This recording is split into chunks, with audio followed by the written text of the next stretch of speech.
మీకన్నా మిమ్మల్ని వదిలేసి ఎవరైనా వెళ్ళిపోయినారనుకో, నీకు నచ్చిన జీవితం నీకు లేదు, నిన్ను వద్దనుకొని వెళ్ళిపోయినారు.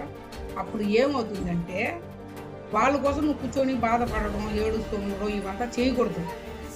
కానీ నువ్వు చూపించిన ప్రేమ వాళ్ళకి లేదనేసి వాళ్ళు ఏదో ఒక టైంలో వాళ్ళు ఫీల్ అవుతారు.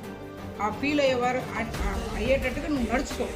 ఫస్ట్ ఎట్లా నడుచుకుంటావంటే, నువ్వు ఎట్లా బతకాలా, లైఫ్‌కి ఎట్లా ముందుకు పోవాలా అనేసి నువ్వు పోయినావంటే, నువ్వు నీ బతికేది చూసి వాళ్ళు నిన్ను వదిలేసి పోయిన వాళ్ళే నువ్వు ఎట్లా బతుకుతావు అని, ఎట్లా జీవితంలో ముందుకు పోతున్నావు, నీకోసం నువ్వు ఎట్ట బతుకుతావు ఎవరు లేకపోయినా అనేసి నువ్వు పోతా ఉంటే, నిన్ను వదిలేసి పోయిన వాళ్ళే నిన్ను ఎత్తుకొని మళ్ళీ వస్తారు. అప్పుడు నువ్వు ఇచ్చిన ప్రేమ వాళ్ళకి ఎక్కడా దక్కి ఉండదు.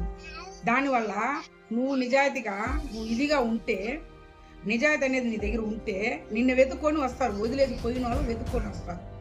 ఇది గ్యారంటీ. కావాలంటే చూడండి. అందుకనేసి ఏడుస్తుంటే కూర్చోపాకండి. నేను చెప్తా ఉన్నాను, లైఫ్‌లో ముందుకు పోవాలి, స్టడీగా నిలబడాలి అనేసి చూసుకోండి. ఇదే నేను చెప్పేది. ఎవరికైనా కానీ. నచ్చితే లైక్ చేయండి.